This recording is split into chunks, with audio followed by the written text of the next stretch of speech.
Bonjour à tous, aujourd'hui on va faire un petit cours sur l'identification des systèmes de base premier et deuxième ordre en automatique. Donc tout d'abord on va commencer un petit peu par expliquer ce que c'est l'identification. Donc dans les autres vidéos on a vu ce que c'était une fonction de transfert. Donc le but de l'identification en fait c'est quand on n'a pas accès aux paramètres, aux grandeurs physiques du système, c'est de faire un essai pour pouvoir essayer d'approximer l'ordre de cette fonction de transfert et les paramètres grâce à un essai simple. Donc, euh, le but, c'est on va venir mettre une entrée de t, on va venir voir comment la sortie s de t se comporte et on va essayer d'en déduire ce qui se passe dans cette fonction de transfert. Alors, une première méthode, en fait, serait tout simplement de dire on va faire une étude de la réponse impulsionnelle. On va dire que l'entrée, c'est une impulsion, un signal de Dirac. Donc, je rappelle juste une impulsion, un signal de Dirac, c'est un signal qui est nul partout, sauf à t égale 0 où il vaut plus l'infini. Donc déjà un petit peu difficile à faire. Mais bon, théoriquement, en fait, du coup, si on a ça, on n'aurait que la sortie S de P en Laplace, ce serait la fonction de transfert G de P fois E de P. Le Laplace d'un Dirac E de P, c'est égal à 1. Donc finalement, on irait directement à la fonction de transfert ici. Donc finalement, pour trouver la fonction de transfert, il nous suffirait de faire le Laplace inverse de S de T. Seul problème, comme je vous l'ai dit, c'est qu'un signal qui vaut 0 tout le temps, sauf à t égale 0 qui vaut plus l'infini, c'est très difficile à faire. C'est même impossible à faire en fait. Et du coup, on va essayer de. On peut l'approximer dans certains cas, pour des systèmes très lents, mais on va essayer d'utiliser une autre méthode. Donc la deuxième méthode, en fait, ça va être l'étude de la réponse indicielle. Alors la réponse indicielle, c'est la réponse du système quand en entrée on met un échelon. C'est-à-dire on a un état constant, peu importe sa valeur, on met un échelon, c'est-à-dire qu'on va passer à un temps t, on va dire égal 0, à un deuxième état constant sur l'entrée, et on va voir comment le système se comporte. Donc on va pouvoir facilement comme ça identifier le gain statique. Donc ici en rouge, j'ai l'entrée du système qui passe de 0 à 2, et j'ai ma sortie en vert qui va passer ici de 0 à 4, puis à 3.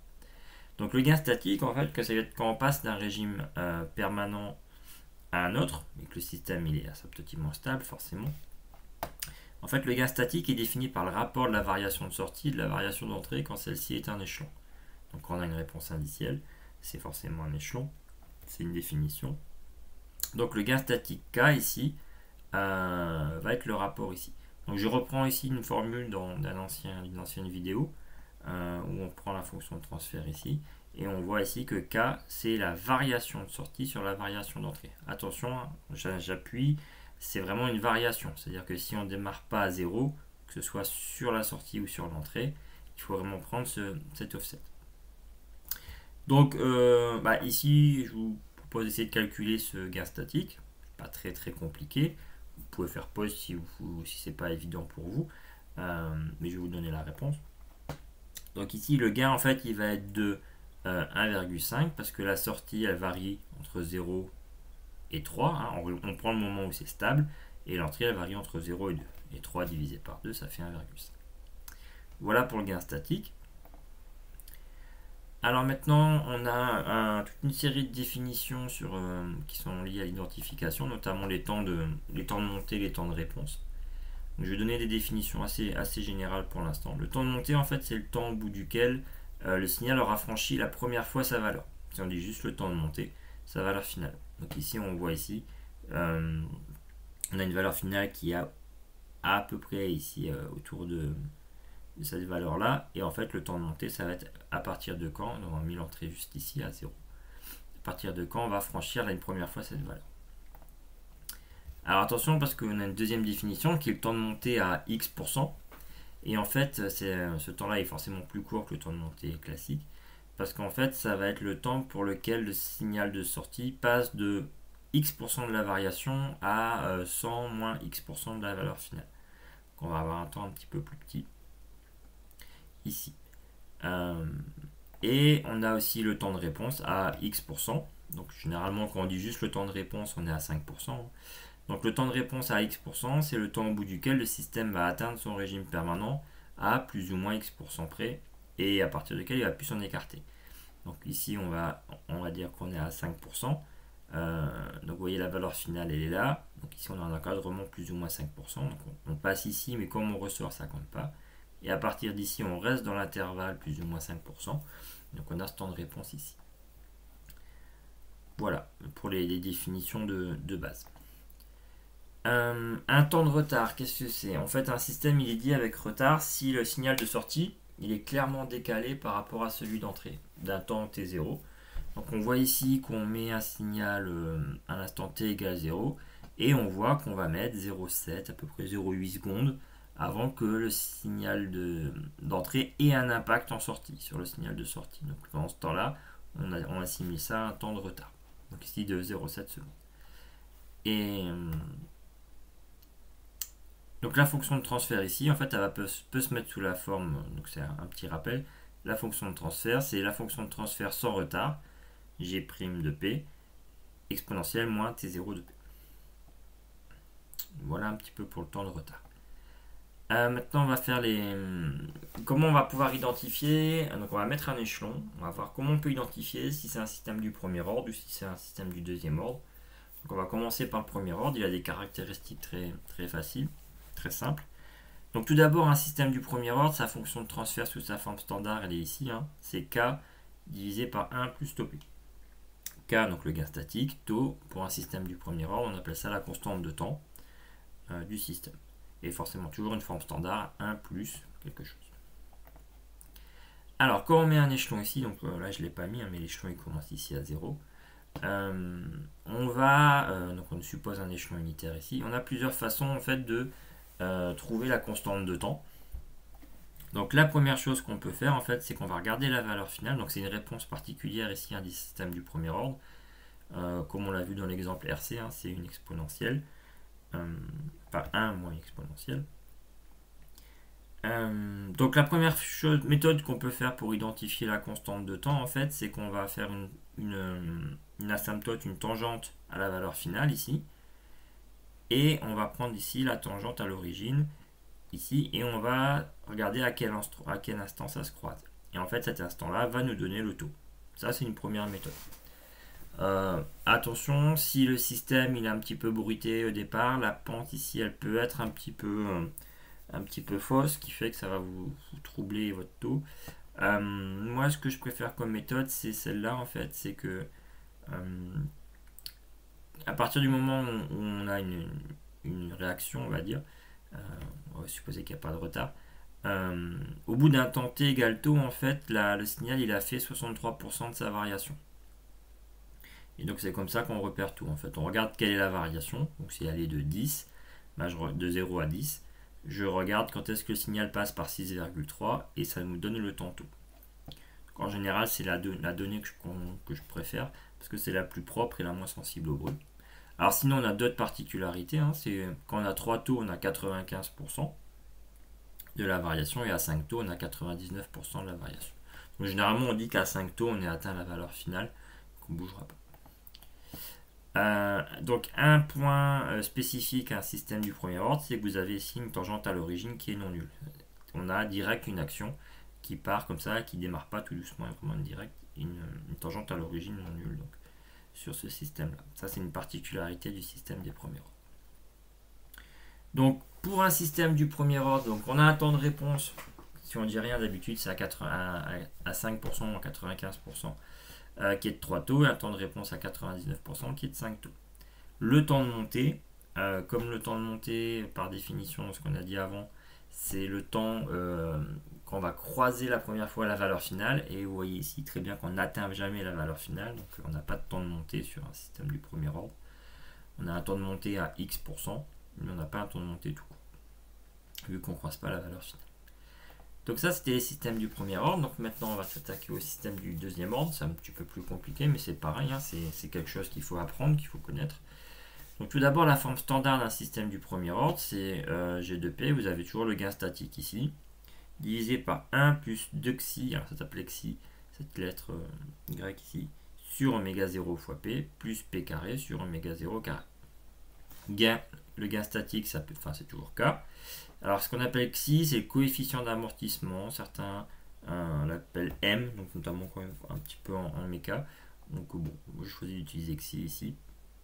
Et oméga 0, c'est la pulsation naturelle, ou on appelle aussi la pulsation propre, non amortie. Pulsation à l'origine, certains disent pour le 0, mais voilà, donc il y a plusieurs noms pour oméga 0. Donc, comment réagit ce système-là? En fait, ça va dépendre de deux cas. Donc, si on calcule les pôles du système ici, donc P1 et P2, en fait, on va avoir deux pôles qui peuvent être complexes ou pas. Donc, on va calculer P1 et P2. Donc, P1 et P2 ici vont être la solution de cette équation-là. On va calculer le delta, le déterminant. Et on va avoir deux cas différents. Un cas où le déterminant est négatif, c'est le cas où ici xi va être inférieur à 1. Et un cas où le delta est positif, c'est le cas où le xi va être supérieur à 1. Donc xi, le facteur d'amortissement. Donc on va commencer quand le xi est inférieur à 1, donc on a un amortissement faible. Et on voit en fait qu'on va avoir ce genre de réponse. Donc plusieurs choses. Première chose ici, c'est qu'on va avoir une tangente à l'origine nulle. C'est-à-dire qu'on va démarrer tout doucement. On ne voit pas très bien ici, mais on va démarrer tout doucement. C'est pas un démarrage franc, on va dire, comme en premier ordre. Et donc on a plusieurs courbes ici pour plusieurs valeurs d'amortissement. Donc 0,7 c'est la courbe numéro 4 et 0,25 c'est la courbe 1. Donc on voit que plus l'amortissement, le facteur d'amortissement est faible, moins on amortit, donc plus on va commencer à avoir des oscillations autour d'une valeur finale. Donc en gros, le second ordre, on a un tangente à l'origine qui est nul, et quand on a xi qui est inférieur à 1, on va avoir des oscillations. Alors pour identifier les coefficients xi et oméga 0, on va en fait avoir appel à des tables. Donc ici on a des valeurs, enfin un graphique qui les représente un deuxième ordre. On a comme tout à l'heure le temps de montée, on a le temps de pic, le temps de réponse à 1%, et en fait on a des équations qui nous relient tout ça. Donc vous voyez que ces équations ne sont pas forcément super agréables, pas super faciles à gérer. Donc en fait on va préférer utiliser des abacs. Donc on va relier par exemple un abac qui va relier le dépassement en pourcent au coefficient d'amortissement. Donc si j'ai un dépassement de 10%, donc j'ai un dépassement qui vaut 10% de la variation totale, et ben je vais prendre ici 10% et je vais tomber sur 0,6. C'est-à-dire que je vais avoir un coefficient d'amortissement à 0,6, etc.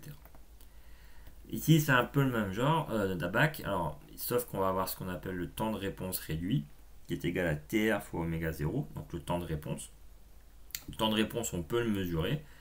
Par la BAC avant, on a eu la valeur du coefficient d'amortissement, donc 0,6 ici, et donc on va pouvoir déterminer que le temps de réponse fois oméga 0, c'est ici, sera égal à 5.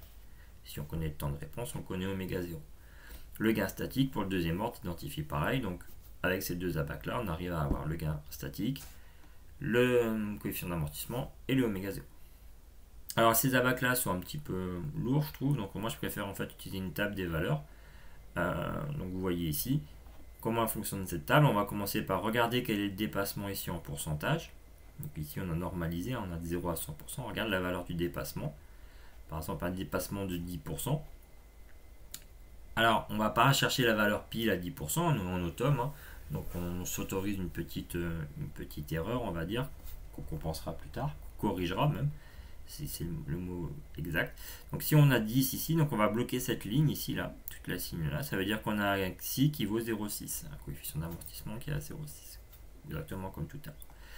Et en fonction des infos qu'on peut avoir, donc on va pouvoir considérer que si on peut mesurer un temps de montée, on va pouvoir dire que oméga n, oméga 0 fois tm, c'est 2,77. Donc on va pouvoir retrouver comme ça oméga n. Moi personnellement, encore ici, je préfère encore utiliser le temps de pic, car c'est le plus discriminant. Quand on a du bruit, on arrive à plus facilement avoir le temps de pic que le temps de montée ou la pseudo-période ici. Donc ça c'est pour un système du deuxième ordre avec un coefficient d'amortissement inférieur à 1. Donc maintenant en fait quand on a un coefficient d'amortissement supérieur à 1, en fait ce qui va se passer c'est que les pôles seront réels. Ce qui correspond en fait à la mise en cascade de deux systèmes du premier ordre. On va avoir toujours le gain statique, un premier ordre et un deuxième premier ordre ici. Donc je ne vais pas m'attarder trop dessus, j'ai juste montré un petit peu les résultats. Donc pour différentes valeurs de coefficient d'amortissement, Donc on voit ici toujours qu'on a une tangente à l'origine, nulle. Et on voit ici qu'on a des courbes qui ressemblent quand même fortement à un premier ordre. Mais voilà, on sait ici, on va faire un petit zoom, voilà, que la tangente à l'origine elle est nulle. Et que du coup on peut dire que c'est un deuxième ordre. Et qu'il y a un coefficient d'amortissement plus grand que 1. Alors il existe des méthodes pour identifier voilà, ces pôles réels, donc c'est les valeurs de ces premiers ordres. Alors j'espère que je ne vais pas écorcher les noms. En fait, vous avez des méthodes qui sont, voilà, on va supposer que le système il est comme ça. Vous avez la méthode de stretch qui vous permet d'identifier le taux, donc c'est toujours le même taux. On va chercher taux et n. La méthode de Schwarze qui, pareil, en fait, va vous permettre de trouver taux, b et n. Et la méthode Udzovic, pardon, où pareil, ici on va trouver bon, le k, ça on l'a déjà avant, le n-1 et le taux k. Voilà, donc ces méthodes, je ne les détaillerai pas, hein, c'est un petit peu long. Et en général, il faut avouer que quand on a un deuxième ordre comme ça, on peut assimiler ça à un premier ordre, limite à un premier ordre avec du retard. Voilà, donc si je fais un petit tableau récapitulatif, c'est ce qu'il faut retenir. C'est que pour une fonction transfert du premier ordre, la forme standard c'est celle-là, k divisé par 1 plus taux p. Que le temps de réponse à 95% il est de 3 taux. Pour un deuxième ordre, la forme standard c'est celle-là. Donc k sur 1 plus 2 xi sur oméga np plus 1 sur oméga n carré fois p carré. Le temps de réponse va dépendre des valeurs de xi et de oméga n. Donc ça, ça va dépendre des tables et des APAC. Alors maintenant, on va se poser une petite question. Est-ce que le temps de réponse, il va dépendre de l'amplitude de l'entrée? Concrètement, est-ce que sur ma voiture électrique, si j'appuie à moitié de la pédale ou à fond de la pédale, si ma voiture électrique est un système linéaire, est-ce que la réponse, le temps que je vais mettre pour aller à la vitesse finale, va être plus long ou plus court ou le même? Alors ça, en fait, il faut regarder ici, c'est ce qu'on a ici. On voit ici que le temps de réponse, il n'y en a nulle part une définition, une utilisation du signal d'entrée.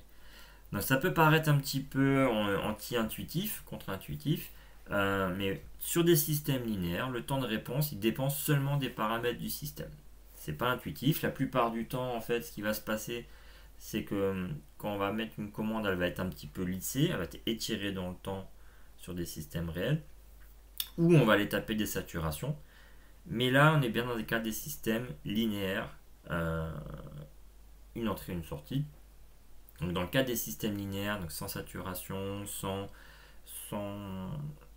non-linéarité propre, on a un temps de réponse qui ne dépend pas de l'entrée, qui dépend uniquement des paramètres du système. Voilà. Donc à partir de ces quelques premières vidéos, on a vu comment modéliser un système à partir des équations physiques. Donc on va prendre les équations physiques, on va obtenir une équation différentielle et une fonction de transfert. On peut identifier à partir d'un essai, c'est-à-dire je ne connais pas trop mon système, je m'assure que l'essai ne va pas le détruire, ça c'est le plus dur. Et du coup je fais un essai, j'en déduis son ordre et les paramètres. Et à partir de ce qu'on a appris ici, on sait aussi définir la fonction de transfert à partir des performances souhaitées. Performance souhaitée, je veux un temps de réponse souhaité, quelle va être, si c'est un premier ordre, quelle va être la valeur de tout. Voilà, donc j'espère que ça a été assez clair. Je vous souhaite une bonne journée et à bientôt.